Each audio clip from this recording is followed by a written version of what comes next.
Electric motor पढ़ने जा रहे हैं, ठीक है। इस पे डिपेंड्स करता है दो रूल, और वो दो रूल हम लोग लॉ को पढ़ चुके हैं। फ्लेमिंग का बाम हस्त नियम, लेफ्ट हैंड रूल, और right hand rule, right hand thumb rule, ठीक है। तो ये दोनों ही रूल, इसमें लेफ्ट हैंड रूल के बारे में चर्चा है, और उसी रूल पे ये इलेक्ट्रिक मोटर वर्क करता है। किस तरह से वर्क करता है उसके बारे में हम लोग अभी देखेंगे, और इसका प्रिंसिपल क्या है, बेसिक प्रिंसिपल क्या है, उसके बारे में पढ़ेंगे। लेकिन सबसे पहले हम लोग जानते हैं कि इलेक्ट्रिक मोटर हम किन किन जगहों पे यूज होता है, ठीक है। जैसे कि आप मान लेते हैं कि हमारा फैन है, इसमें फैन में इलेक्ट्रिक मोटर लगा हुआ है, किसी तरह का फैन हो सब भी इलेक्ट्रिक मोटर लगा रहता है। जो मिक्सी रहता है, मिक्सी में इलेक्ट्रिक मोटर लगा रहता है। रेफ्रिजरेटर हो गया, है ना, वॉशिंग मशीन हो गया, मतलब यूं कह रहे हैं कि जितना भी रोटेटिंग डिवाइस है, जो रोटेट करता है, जो घूमता है चारों ओर, ठीक है, उसमें इलेक्ट्रिक मोटर फिट रहता है। तो इलेक्ट्रिक मोटर के बारे में, उसके प्रिंसिपल के बारे में, इलेक्ट्रिक मोटर के डेफिनेशन के बारे में सारा चीज लिखा हुआ है। इलेक्ट्रिक मोटर क्या है? Electric motor is a rotating device which converts electric energy into mechanical energy. ये क्या करता है? इलेक्ट्रिकल एनर्जी को चेंज करता है मैकेनिकल एनर्जी में। इलेक्ट्रिक इनपुट के रूप में इलेक्ट्रिक एनर्जी देते हैं हम लोग, लेकिन वो क्या कर देता है आपको? मैकेनिकल एनर्जी, मतलब मोशन देता है, रोटेटिंग मोशन देता है। मैकेनिकल कॉइल होता है, जो रेक्टेंगुलर कॉइल होता है, ये किसी तरह से इसको रेक्टेंगुलर बना के, और दो तरफ ये मैग्नेट रखा हुआ है, जिसका नॉर्थ पोल ये है और एक साउथ पोल है, इस तरह से रखा जाता है। और इसके बीचों बीच ये तुम्हारा रेक्टेंगुलर सर्किट रखा जाता है। इसमें हालांकि ये कॉइल है, जिसमें से एक वायर को सिर्फ दिखाया गया, लेकिन ये समझ लो कि इसमें बहुत सारा वायर है, बहुत सारा वायर, इसमें कुंडली बनाया गया है, बहुत सारा कॉइलिंग किया गया है ना, कुंडलिंग किया गया है।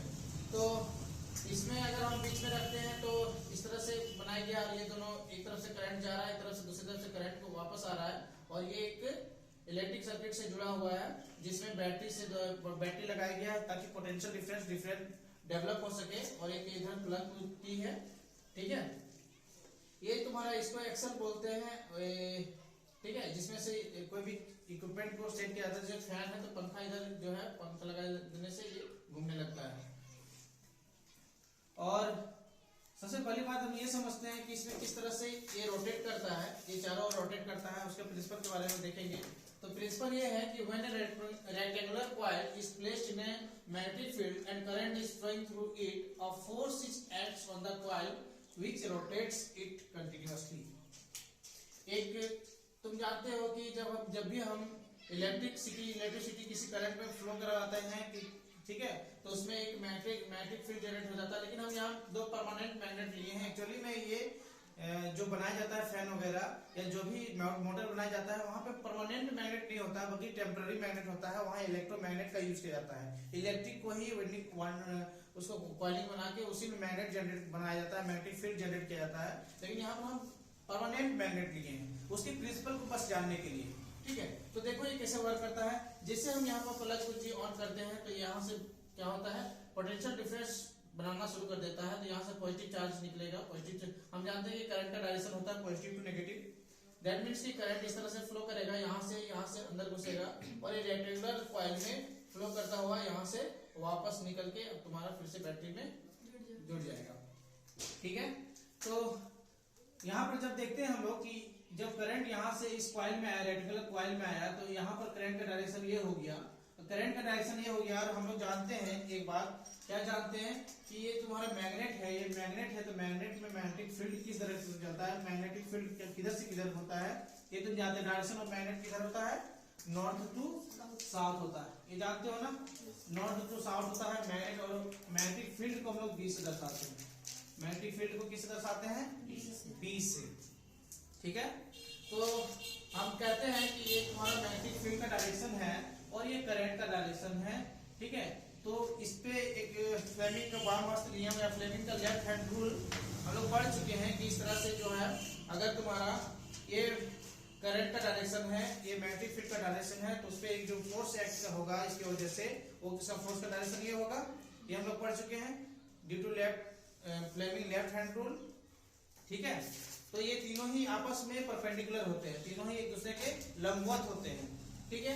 तो हम यहाँ पर इस रूल को यहाँ पर अप्लाई करने की कोशिश करते हैं। अगर हमें करंट इस डायरेक्शन में जा रहा है, ये करंट, ये जो तुम्हारा मिडिल फिंगर होता है, ये करंट को दर्शाता है। ये फोर्थ फिंगर या इसको इंडेक्स फिंगर बोलते हैं, ये इंडेक्स फिंगर मैग्नेटिक फील्ड के डायरेक्शन को बताता है, और ये तुम्हारा डायरेक्शन ऑफ फोर्स या डायरेक्शन ऑफ मोशन बताता है। क्योंकि फोर्स और मोशन का डायरेक्शन एक ही होता है, क्योंकि फोर्स जिधर मोशन भी उधर, फोर्स मोशन हो रहा है किसी में, तो फोर्स के डायरेक्शन में मोशन होता है, इसलिए फोर्स का डायरेक्शन और मोशन का डायरेक्शन सेम होता है। ये हम तुम्हारा फोर्स का डायरेक्शन बताता है।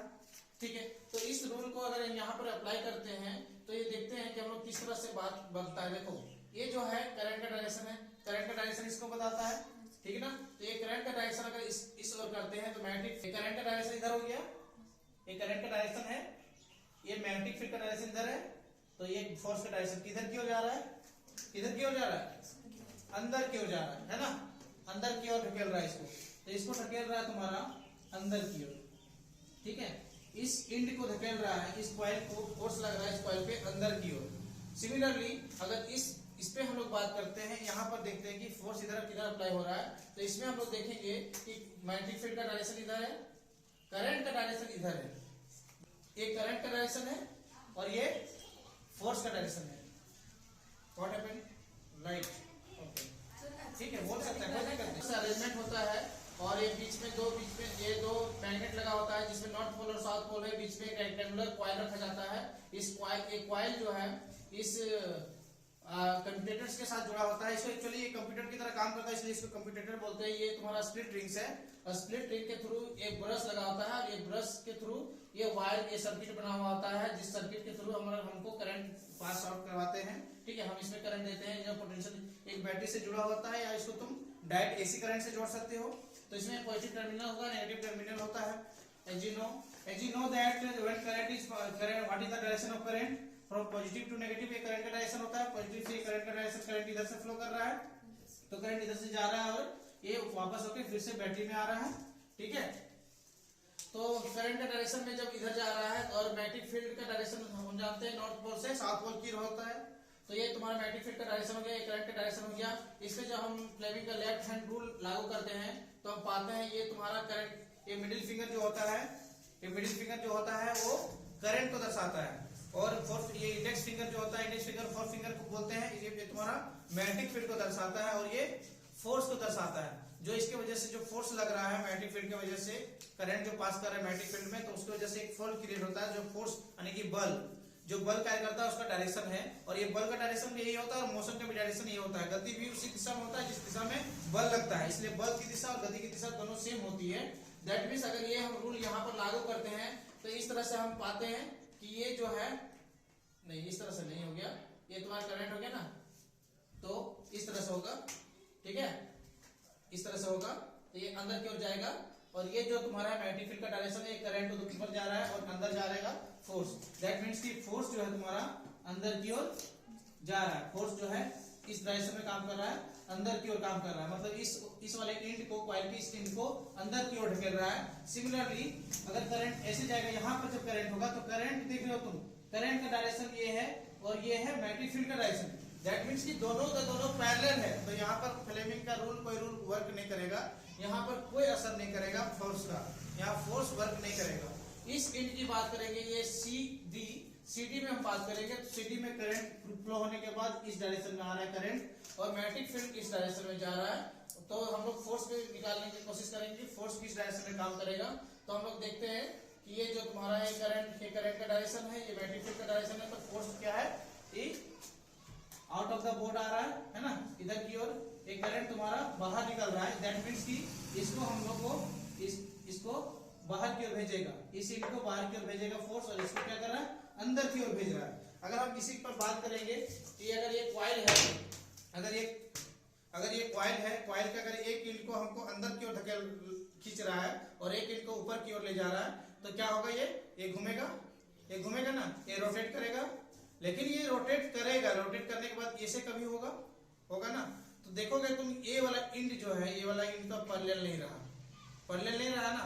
तो जब ये इंड पैरेलल नहीं रहा, जब ऐसे हो गया, तो इस रूल पे इस पे अभी कोई इफेक्ट फोर्स का नहीं होता, ये दोनों पैरेलल है, दोनों पे इस पे कोई इफेक्ट नहीं होता है। लेकिन जब इसको ऐसे घूम जाता है, जब दोबारा, ठीक है, जब ऐसे हो जाएगा, तो फिर से वो क्या करेगा, ये वाला छोर आ जाएगा यहाँ पर और ये वाला छोर आ जाएगा यहाँ पे। ठीक है, तो यहाँ पर करंट जो फ्लो कर रहा था यहाँ पर से, तो वो क्या करेगा, फिर से इसको, या मैग्नेटिक फील्ड जो है फिर से इसको दोबारा उसी तरह से ऐसे रोटेट करने लगेगा।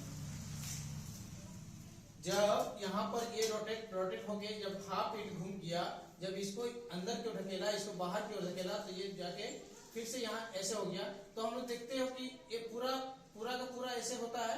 तो ये करंट की वजह से हुआ, और करंट की वजह से एक्चुअली वो मोशन बन गया ना। और न्यूटन्स के फर्स्ट लॉ से हम लोग जानते हैं कि जब किसी में मोशन आ जाता है ना, तो उस मोशन में ही रहने की प्रवृत्ति होती है, inertia of motion, inertia of law से हम जानते हैं ना। तो उसमें लॉ ऑफ इनर्शिया में कि हम लोग जब एक फोर्स, उसमें एक फोर्स लगाते हैं, तो मोशन जब क्रिएट होता है तो मोशन में रहने की प्रवृत्ति होती है, तो थोड़ा सा ऐसे से थोड़ा सा और ऐसे घूम जाता है, ठीक है, हाफ रोटेट कर जाता है। अब जब यहाँ ये रोटेट करके यहाँ आ गया, तो इसको फिर से क्या करता है, इधर की ओर ढकेलता है। यहाँ से जब यहाँ आ गया, तब इस पे फोर्स किधर लग जाता है, फोर्स तब इस पे अपवर्ड लग रहा है, ठीक है, इस पे फोर्स अपवर्ड लग रहा है, क्योंकि करंट तो रेगुलर इसमें इस डायरेक्शन में आ रहा है। तो यहाँ पर जब ये इंड आ जाएगा, तो ये फोर्स फिर से क्या करेगा, बोर्ड से बाहर की ढकेल देगा, है ना। और इस इंड पे क्या करेगा, ये फोर्स ए इंड जब यहाँ पे आ जाएगा, तो इसको अंदर क्यों ढकेल रहा है, तो इसका मतलब ये यहाँ से जैसे आया, फिर से इसको यहाँ आ गया। तो भाई रोटेट कैसे करेगा, पंखा तो आपको घूमते रहता है, पंखा तो ऐसे तो नहीं होता है, ऐसे तो पंखा नहीं होता है। पंखा तो ऐसे पूरा रोटेट करता है एक ही राउंड, एक ही डायरेक्शन में, या तो क्लॉकवाइज अदरवाइज एंटी क्लॉकवाइज। लेकिन पंखा स्टैंडर्ड होता है उसका एंटी क्लॉकवाइज घूमने का। तो स्टैंडर्ड एंटी क्लॉकवाइज घूम रहा है, लेकिन एक ही डायरेक्शन में घूम रहा है, ऐसे तो रोटेट नहीं करता रहता है। आधा ऐसे घुमा, फिर ऐसा आधा ऐसे घुमा, ऐसे में क्या होगा, कभी भी स्पीड नहीं पकड़ पाएगा, और ये तुम्हारा जर्क दे के उसको क्या करेगा, पंखा को जल्दी डैमेज करेगा। तो फिर से इसको लोगों ने खोज निकाला, साइंटिस्ट ने इसको एक और चीज, इसको इस प्रॉब्लम का सॉल्यूशन ढूंढ निकाला कि इसमें एक लगा देते हैं हम लोग स्प्लिट रिंग्स। स्प्लिट रिंग्स लगाया जाता है, इस तरह से एक रहता है जो कि एक्सेल को पकड़े रखता है, जो ये एक्सेल है, इस एक्सेल को पकड़े रखता है, ठीक है। इस तरह का स्प्लिट रिंग्स होता है, जिसके किनारे पर, ये दोनों किनारे पर ब्रश लगा रहता है, इन किनारों पर ब्रश लगा रहता है, ठीक है। ये ब्रश जो होता है, ये अच्छा, ये कॉइलिंग जो होता है, इंसुलेटेड कॉपर से बनाया जाता है, ये कॉइलिंग को, है ना। ये कॉइलिंग जो किया जाता है, ये कॉइल को बनाया जाता है इंसुलेटेड कॉपर से।